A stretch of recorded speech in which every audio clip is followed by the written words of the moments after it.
औरत की सबसे बड़ी कमजोरी।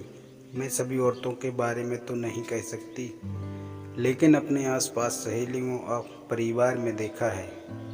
करवा चौथ पर मैं काट पीट नहीं करती और शादी के बाद आज तक करवा चौथ के त्योहार पर मैंने रात का खाना नहीं पकाया।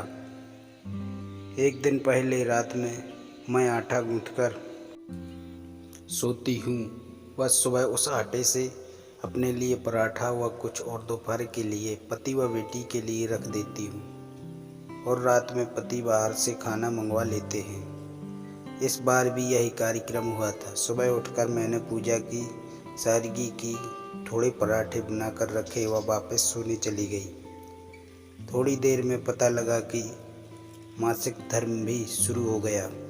ऐसे में एक कप गर्मा गर्म चाय चाहिए थी,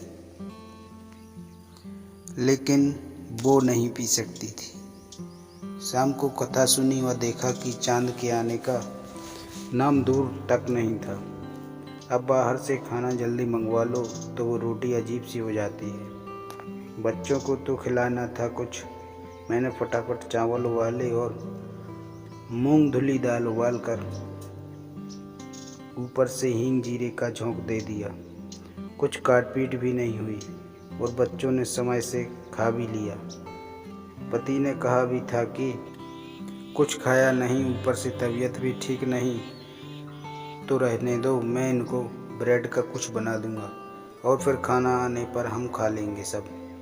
लेकिन नहीं, अपने लिए मैं बेशक खाना टाल जाती हूँ, लेकिन बच्चों के लिए तो नहीं हो पाता, चाहे जैसी हालत हो। ऐसा ही मेरी माँ करती थी। एक बार मुझे याद है कि मेरा भाई दफ्तर की पार्टी में गया था और उसे देर से लौटना था।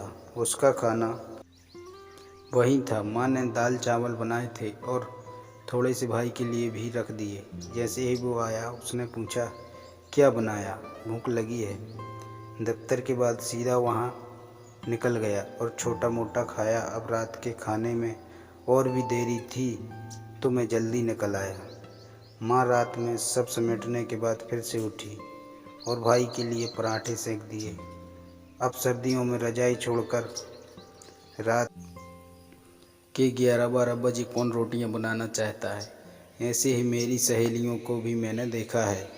जब वो शॉपिंग करने तो खुद की जाती हैं, लेकिन लाती सब बच्चों या पति के लिए हैं। अब ऐसी चेष्टा कौन करता नहीं कि औरतों को दूसरों का सोचना चाहिए, लेकिन ऐसा हो जाता है। शायद भगवान ने ऐसा बनाकर भेजा होता है। इसमें कोई घमंड की बात नहीं, ना कोई अबला नारी वाली बात है। यहाँ किसी ने मुझे या माँ को या सहेली को नहीं कहा था कि कोई उनके लिए कुछ करे, लेकिन औरतों की कमजोरी है कि वो खुद को परिवार में कम तवज्जो दे बाकी सबके लिए सोचती है। अब सही है या गलत बहस हो सकती है, लेकिन अगर आप देखें कि स्कूल से आते ही बच्चा माँ कहाँ है पूछता है और पति आते ही बच्चों से पूछेंगे तुम्हारी माँ कहाँ है। अब औरत की सबसे बड़ी कमजोरी उसकी ताकत भी बन जाती है। हर बार काम की बात नहीं होती। मुझे लगता है घर के सब सदस्य यह जानते हैं कि माँ सबके लिए करती है, इसलिए माँ कहाँ है पूछते हैं, क्योंकि माँ से ही घर है। दोस्तों, कहानी अच्छी लगी तो सब्सक्राइब जरूर करें।